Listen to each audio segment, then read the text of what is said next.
السلام علیکم ورحمۃ اللہ وبرکاتہ نحمد و نصلی علی رسول الکریم اما بعد فاعوذ باللہ من الشیطان الرجیم بسم اللہ الرحمن الرحیم رب اشرح لی صدری ویسر لی امری واحلل عقدۃ من لسانی یفقہوا قولی آمین یا رب العالمین۔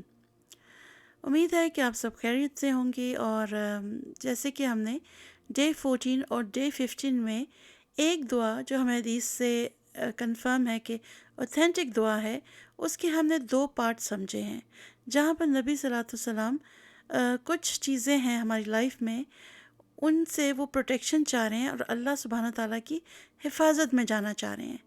اور اینڈ میں جب یہ تھرڈ پارٹ بھی اس دعا کا آپ کو کمپلیٹلی سمجھا دوں گی، تو پھر میں آپ سے پوری دعا شیئر کروں گی، اور انشاءاللہ جب آپ اس کو یاد کریں گے، اس کو پڑھیں گے، تو آپ کو بالکل سمجھ آ رہی ہوگی کہ وہ کون سی چیزیں ہیں ہماری لائف میں جن سے ہمیں بچنا ہے، اور ہمیں اللہ سبحانہ تعالیٰ کی مدد چاہیے کہ اللہ تعالیٰ ہمیں ان سے پروٹیکٹ کر دے۔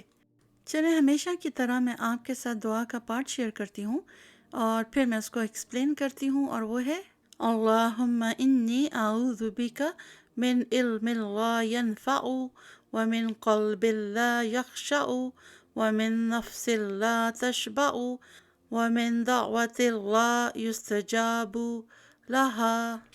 اس کا ترجمہ ہے: اے اللہ، میں پناہ مانگتا ہوں ایسے علم سے جو فائدہ مند نہ ہو، ایسے دل سے جو عاجز نہ ہو، ایسے نفس سے جو مطمئن نہ ہو، اور ایسی دعا سے جو قبول نہ ہو۔ تو دیکھیں، یہ بھی کتنے پیارے الفاظ ہیں جن کے ساتھ نبی صلی اللہ علیہ وسلم نے اللہ تعالیٰ سے حفاظت مانگی ہے۔ اور اگر آپ نوٹس کریں، ڈے 14، 15 اور آج 16 ہو گیا ہے، تو ہم ایک ہی دعا کریں، اور آج انشاءاللہ یہ کمپلیٹ ہو جائے گی۔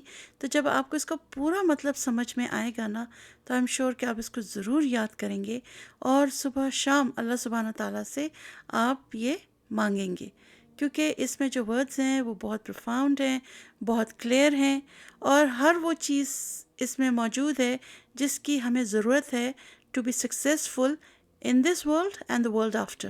تو چلیں، ہمیشہ کی طرح ہم اس دعا کو انفولڈ کرتے ہیں۔ پہلی چیز جس میں ہم نے پناہ مانگی ہے وہ ایسا علم جو کہ فائدہ مند نہ ہو۔ اب اس سے کیا بات سمجھ میں آتی ہے کہ دیکھیں، آج کل نا ہم لوگ علم حاصل کرنے اور سیکھنے کے لیے نا مسلسل ایک جد و جہد کر رہے ہیں۔ کچھ لوگوں کو میں جانتی ہوں، انہوں نے پہلے ایک سبجیکٹ میں ماسٹرز کیا، پھر ان کو لگا اب ان کو دوسرے میں کرنا ہے، پھر ان کو پی ایچ ڈی کسی اور میں کرنی ہے، تو وہ کنفیوز ہی رہتے ہیں اس علم سے، اور لیکن وہ لگے ہوئے اس جد و جہد میں، لیکن ان کو فائدہ کوئی نہیں ہوتا، کیونکہ انہیں معلوم نہیں کہ فائدہ مند علم ہے کیا۔ علماء کا کہنا ہے کہ نفع بخش علم وہ علم ہے جو اچھے اعمال کی طرف لے جاتا ہے۔ ایک شخص کی یہ نیت نہیں ہونی چاہیے صرف کہ جی مجھے علم حاصل کرنا ہے، بلکہ اس کا یہ مقصد ہونا چاہیے کہ اس علم کے ذریعے سے وہ اللہ سبحانہ تعالیٰ کی رضا حاصل کرے گا، اور یہی اس کی آخرت کی کامیابی ہوگی۔ تو اگر آپ کا علم ہے وہ آپ کے کریکٹر کو اچھا نہیں کر رہا ہے، اس سے آپ کی عبادت بہتر نہیں ہو رہی، تو وہ پھر آپ کو اچھا مسلم بھی تو نہیں نہ بناتا۔ تو پھر ایسے علم کا کیا فائدہ ہوا؟ علم تو بیسیکلی ایک گفٹ ہے نا، جو صرف اللہ عز و جل کی طرف سے ملتا ہے۔ تو اس دعا میں ہم اللہ تعالیٰ سے یہ کہہ رہے ہیں کہ بھئی اللہ ہمیں بچانا ایسے علم سے جو ایکسیپٹڈ ہی نہ ہو، اس کے ذریعے سے ہم اپنی کریکٹر بلڈنگ ہی نہ کر سکیں، اس سے ہم کچھ سیکھ ہی نہ سکیں۔ تو ہمیں ایسا علم نہیں چاہیے، اور اس سے ہمیں محفوظ رکھ، بلکہ وہ دے جو ہمیں فائدہ پہنچائے۔ ایک بات اور، فائدہ مند علم جو ہے نا، بہت زیادہ علم رکھنے سے بہتر ہے، اور ہم سب کو پتہ ہے کہ فائدہ مند علم صرف قرآن کا ہے۔ پھر اگلی بات یہ کہ ایسے علم کا کیا فائدہ جو آپ کے اعمال کو بہتری کی طرف نہ لے کے جائیں۔ مثال کے طور پر، آپ لوگوں کو تبلیغ کر رہے ہیں، ٹھیک ہے، آپ نے بہت کچھ سیکھ لیا دین کا، آپ تبلیغ کر رہے ہیں، لیکن آپ عمل نہیں کرتے، آپ ہر کام جو ہے قرآن و سنت کے خلاف کرتے ہیں، تو یہ کیسا علم ہے؟ یہ جو بات ہے یہ بڑی فٹ بیٹھتی ہے منافق لوگوں پر، اور اگر آپ اپنے آس پاس نظر دوڑائیں تو آپ کو کئی لوگ ایسے نظر آئیں گے جو ویسے تو دین پر ہوں گے، لیکن ان کے جو اعمال ہیں وہ ان کے جو نالج ہے اس کے ساتھ میچ نہیں کر رہے ہوں گے۔ میں نے یہاں پر دیکھا ہے کہ اگر آپ کسی نالجیبل آدمی سے کوئی بات کرو تو وہ کہتے ہیں کہ نہیں، اس میں ایک شک ایسی ہے، ایک راستہ نکل سکتا ہے۔ ہر کسی نے قرآن کی ٹیچنگز کو اپنی ضرورت کے مطابق مولڈ کر لیا ہے۔ اگر یہ لا جو ہے قرآن میں، اس سے ہمیں تھوڑا سا پرابلم ہو رہا ہے تو چلیں اس کو تھوڑا سا مولڈ کر لیتے ہیں اور اس سچویشن میں ایسا ہوگا۔ احکامات تو احکامات ہیں، وہ نہیں بدل سکتے، لیکن ہپوکریسی کا لیول آج کل بہت ہائی ہے۔ اس کے ساتھ ہم دیکھتے ہیں، اب جب ہم علم کی بات کر رہے ہیں، کہ شیطان نہ کسی بھی شخص کو اس گھمنڈ میں ڈال دیتا ہے کہ بھئی تمہارے پاس تو بہت زیادہ علم ہے، اور وہ اس کو ورگلاتا ہے کہ تم دوسروں کے ساتھ بدتمیزی کرو، اگر وہ کوئی بات کرے تم 4-5 قرآن کے آیات پڑھ کے نا ان کو وہیں پہ چپ کرا دو، تاکہ ان کو ہمت ہی نہ ہو کہ وہ کوئی اگلا سوال کریں۔ اور پھر اس کو یہ بھی کہتا ہے کہ تم اپنے آپ کو دوسروں سے بہتر اور افضل سمجھو۔ تو یہ کتنی افسوس کی بات ہے کہ دنیاوی یا اسلامی علم دونوں انسان کے پاس ہوں اور وہ ایکٹ ایسے کرے کہ وہ دوسروں سے بہتر ہے۔ اگرچہ آپ دیکھیں کہ ہمارا جو مذہب اسلام ہے وہ تو ہمیں بہت ہی باوقار مقام عطا کرتا ہے، لیکن ہمیں کیا کرنا ہے کہ ہم نے اپنے اندر غرور پیدا نہیں کرنا، اور نہ ہی شیطان کو موقع دینا ہے کہ وہ ہمیں استعمال کر کے نا ہم سے غلطیوں کا ارتکاب کروائے۔ پھر ایسا ہی جو بے فائدہ علم ہوتا ہے نا، اس سے انسان کیا کرتا ہے، وہ دنیاوی زندگی میں نا اوپر سے اوپر جانا چاہتا ہے۔ اس کا مطلب ہے کہ ایسا شخص حق اور باطل میں نا کوئی فرق نہیں کر سکتا، اس کے لیے طاقت، عہدہ، یہ بہت امپورٹنٹ ہوتے ہیں، اور یہی تو شیطان کا سب سے بڑا ہتھیار ہے۔ وہ اس کو یقین دلاتا ہے کہ تمہارے پاس تو اتنا علم ہے، you are something, you are better than others. تو وہ کیا کرتا ہے کہ اپنے آپ سے پیار کرنے لگتا ہے، اور بعض اوقات اپنے اخلاق اور اس سے بھی اہم بات اپنے مذہب پر سمجھوتا کر لیتا ہے۔ اور جو آج کل کے موجودہ حالات ہیں، اگر آپ دیکھیں تو بہت سارے ممالک نے سمجھوتا کیا ہوا ہے۔ خیر، coming back to the point, ان میں ایک اور چیز بھی ہوتی ہے، یہ جو بہت زیادہ جن کے پاس علم ہوتا ہے، کہ اگر کوئی ان کو دلائل دے نا کسی سبجیکٹ پہ تو یہ اس کو ناپسند کرتے ہیں۔ پھر کیا کرتے ہیں کہ یہ نا بحث کے موڈ میں آ جاتے ہیں، پھر آہستہ آہستہ ان کا غصہ بڑھتا جاتا ہے، کیونکہ شیطان ان کو لپیٹ میں لے لیتا ہے نا، اور ان کو مجبور کر دیتا ہے کہ بھئی جو تم کہہ رہے ہو نا وہ بالکل صحیح ہے، ان لوگوں کو کچھ نہیں معلوم۔ تو ہم دیکھتے ہیں کہ پھر بہت سارے لوگ آپس میں نا بحث شروع کر دیتے ہیں، اس کے بعد کیا ہوتا ہے، لڑائی ہو جاتی ہے۔ تو اینڈ کیا ہوا ایسے علم کا؟ کہ اس نے آپ کو فائدہ دیا ہے؟ کہ اس نے آپ کے کریکٹر بنایا ہے کہ آپ کو تمیز سے رہنا ہے، آپ نے اس کے دائرے سے باہر نہیں نکلنا؟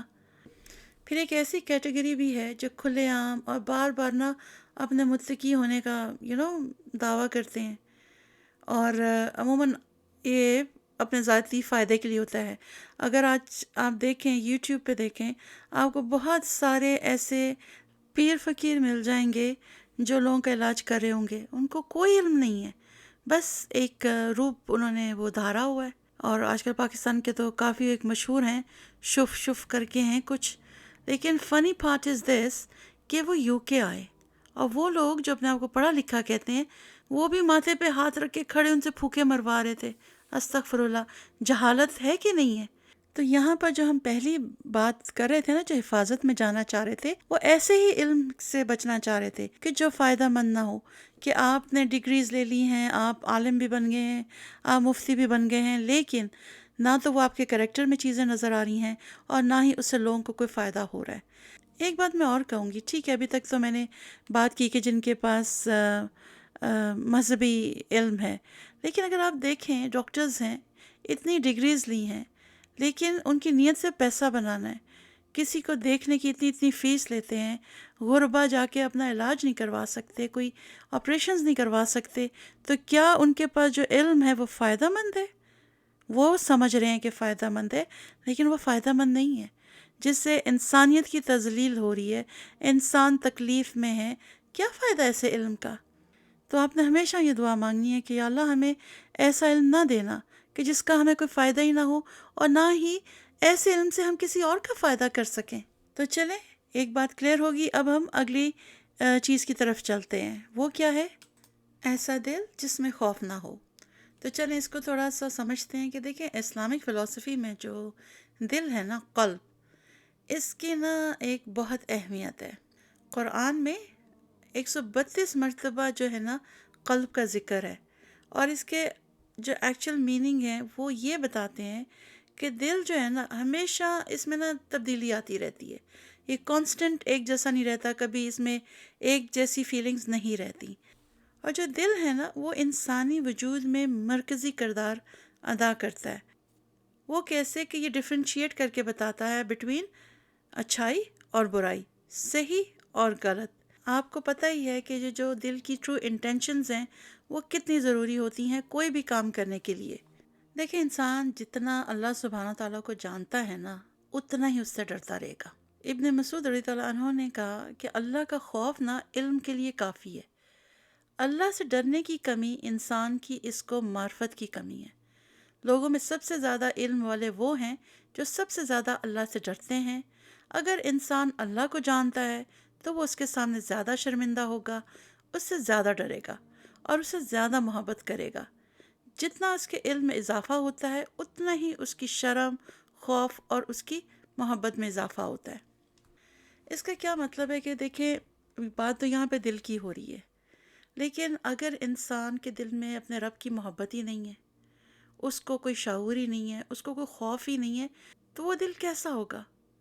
تو ایسا شخص تو اس دنیا کے لیے جی رہا ہوگا نا، اس کو کوئی آخرت کی فکر نہیں ہوگی کیونکہ اس کو خوف خدا ہی نہیں ہوگا۔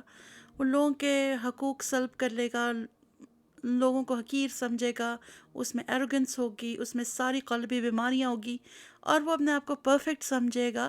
تو ان سب کی ریزن کیا ہے کہ اس کے اندر جو ہے اللہ کا خوف نہیں ہوگا۔ ابھی ہم تھوڑی دیر پہلے علم کی بات کر رہے تھے، تو جب آپ قرآن کا علم حاصل کریں گے تو کیا ہوگا؟ اپنے رب سے آپ کی محبت بڑھے گی، آپ کے دل میں اس کا جو وہ خوف ہے وہ اس طرح کا ہوگا کہ ایٹ دا سیم ٹائم آپ اللہ سے امید بھی کر رہے ہوں گے اور اللہ سے ڈر بھی رہے ہوں گے۔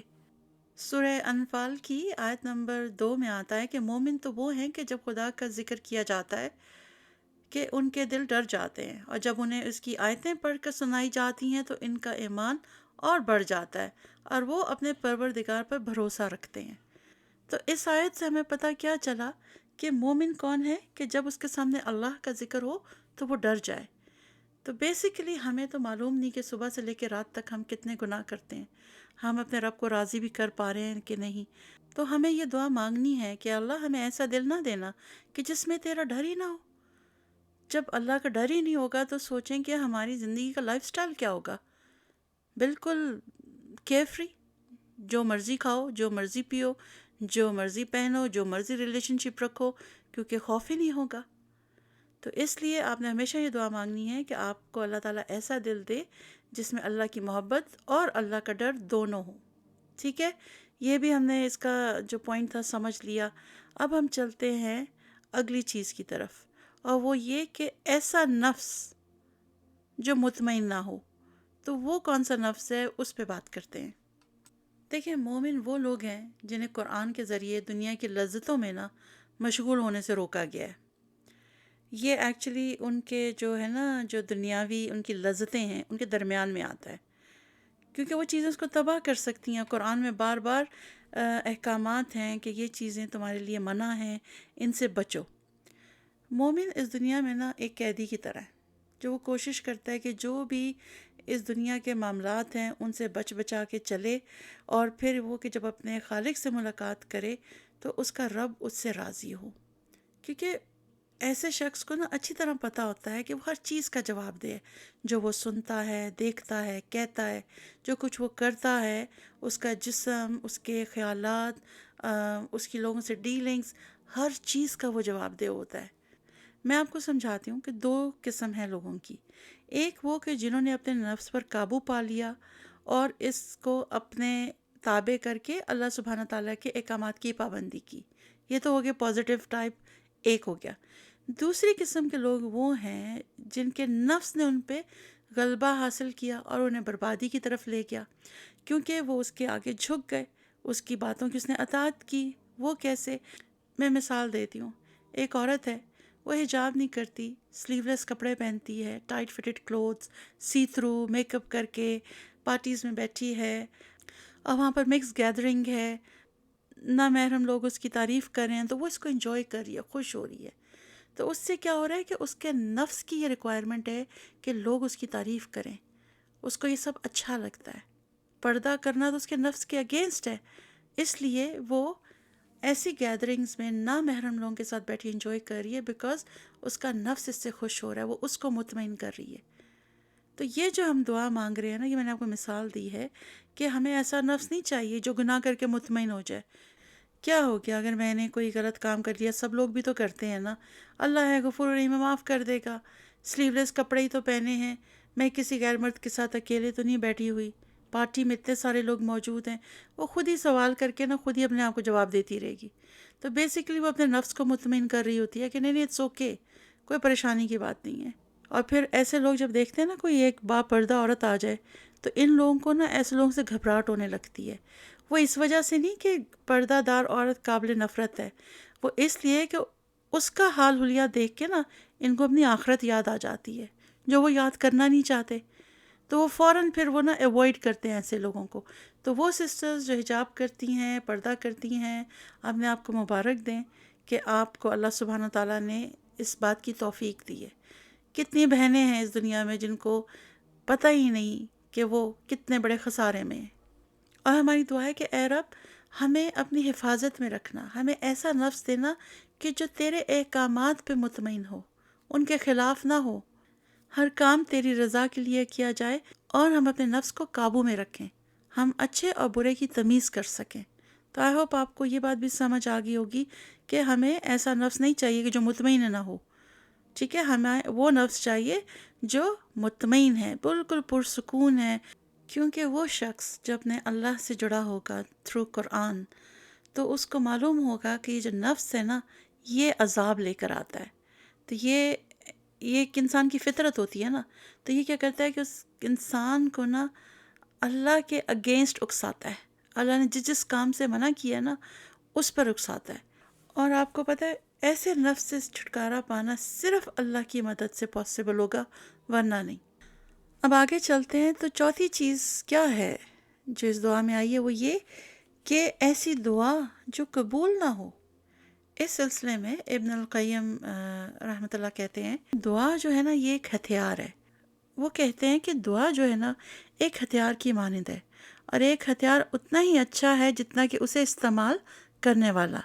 یہ صرف اس بات پہ ڈپینڈ نہیں کرتا کہ یہ کتنا تیز ہے.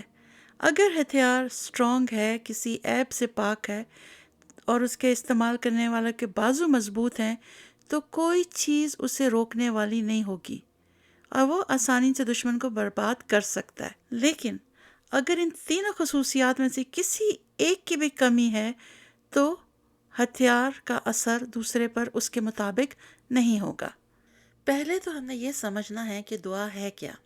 یہ جو ہے نا یہ اللہ سبحانہ تعالیٰ نے ہمیں سمجھیں ایک ایسی چیز دی ہے کہ اس کی طاقت کے ذریعے کسی بھی صورت حال پر ہم بہت مؤثر طریقے سے قابو پا سکتے ہیں. زندگی سے خوف زدہ ہوں، یا اپنے آپ کو لاچار محسوس کر رہے ہوں، یا کوئی بے بسی کے لمحات ہوں، کوئی بھی ہماری دعاؤں کا جواب ملنے سے نہیں رک سکتا.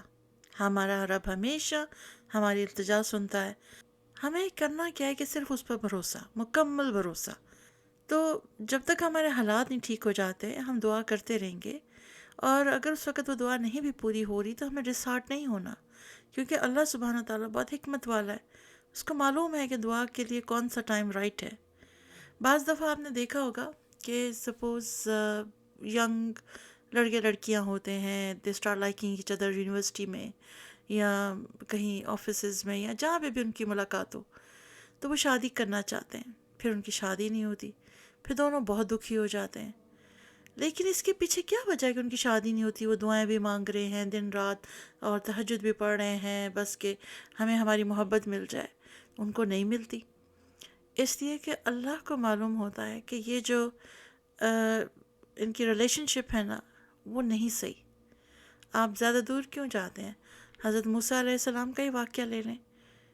جب ان کو کہا گیا تھا زیادہ سوال نہ کریں کہ بچے کو کیوں قتل کر دیا یا کشتی میں کیوں سوراخ کر دیا، تو ریزنز تھی نا ہر چیز کے پیچھے. تو ہمیں بھی یہی یقین کرنا ہے کہ ہماری زندگی میں اگر کچھ ہو رہا ہے تو اس کا مطلب ہے کچھ بہتر آنے والا ہے. کبھی یہ نہیں سوچیں کہ برا آنے والا ہے، نہیں، آپ کا کل آج سے انشاءاللہ بہتر ہی ہوگا. اب ہم واپس آتے ہیں کہ جو ہم نے دعا کی ہے کہ یا اللہ ہمیں بچانا، ہمیں پروٹیکشن دینا ایسی دعاؤں سے جو پوری نہ ہوں. مثال کے طور پہ ایک لڑکا ہے، وہ دعا کیے جا رہا ہے یا اللہ میں لڑکی بن جاؤں، تو یہ کوئی دعا کوئی سینس تو نہیں رکھتی. تو ایسی دعا بندہ مانگے گا ہی کیوں؟ تو ہم نے بھی یہ دیکھنا ہے کہ ہم دعا کس طرح کی مانگ رہے ہیں. چلیں ہم اپنے لیے، اپنی فیملی ریلیٹڈ اس طرح کی ساری دعائیں، اپنی جو انزائٹیز ہیں، اپنے دکھ ہیں، اللہ سے بیان کریں. مطلب ہر چیز ہم اللہ سے دعا میں بیان کر سکتے ہیں. لیکن ایسی دعائیں جو قبول نہ ہوں، ان سے بچانا، تو پھر ہم ایسی دعائیں مانگیں گے کیوں جو قبول نہ ہوں؟ ریئلسٹکلی آپ اپنی دعاؤں پہ بھی تو غور کریں نا، آپ کیا مانگ رہے ہیں. اگر آپ کہیں آپ رہتی ہوں پاکستان میں اور کہیں میں جا کے انڈیا کی پرائم منسٹر لگ جاؤں، تو ریئلسٹکلی یہ پاسبل نہیں ہے نا. آپ کو تو ویزا ہی نہ ملے شاید انڈیا کا.